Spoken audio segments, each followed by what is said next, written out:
Tunaenda mstari wa 5.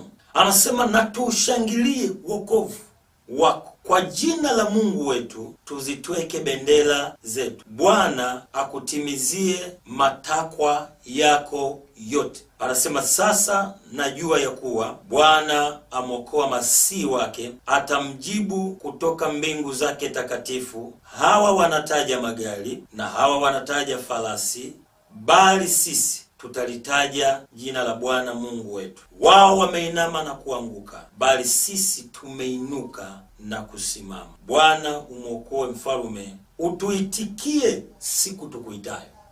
Kuna mtu nazungumza naye sasa hivi, anapita kwenye machangamoto makubwa, anapita kwenye tatizo kubwa, anapita kwenye kipindi kigumu sana, hususani kwa habari ya ndoa, kwa habari ya familia, kwa habari ya kiwanja, kwa habari ya uzao, kwa habari ya maisha yake ya biashara, kwa habari ya vitu vyake vya muhimu. Kwa nini anapitia? Huyu mtu anaweza kuwa anapita kwenye kitu ambacho anastahili, lakini hajui. Anaweza kuwa anapita kwenye kitu ambacho yeye mwenyewe amekifanya, lakini hajui.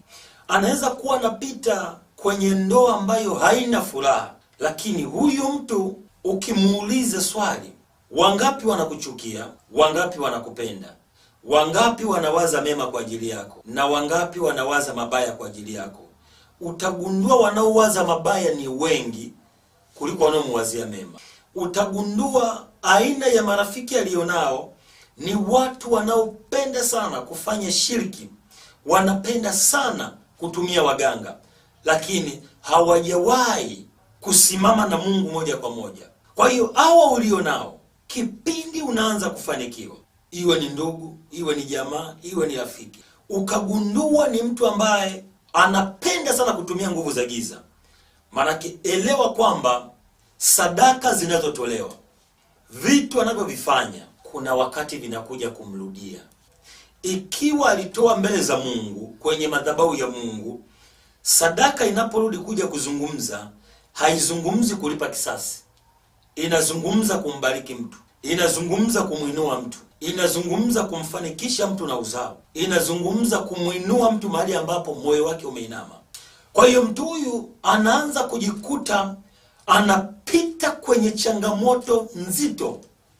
Ni kweli mama, una nyumba nzuri, lakini huwezi kulala. Umesaini kulala Muhimbili, Mloganzila. Yaani ukilala nyumbani kwako wiki, kwako ni muujiza.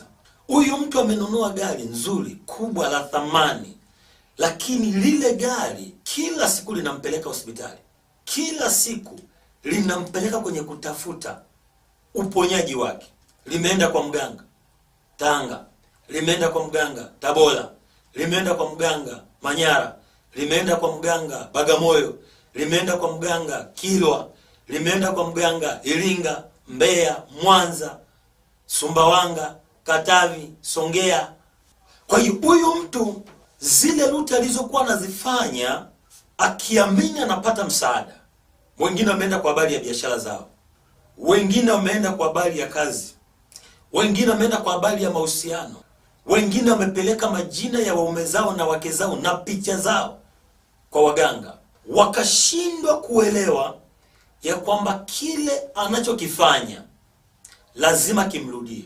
Biblia inasema hivi kwenye Galatia 6:7, msidanganyike, Mungu hadhihakiwi, kwa kuwa chochote apandacho mtu ndicho atakachovuna. Apandacho mtu ndicho atakachovuna. Wengine mmeumizwa na nyinyi mkaumiza, manake mbegu ile ulioichukua kwa mtu mwingine ukaenda kuipanda kwa mtu mwingine, lazima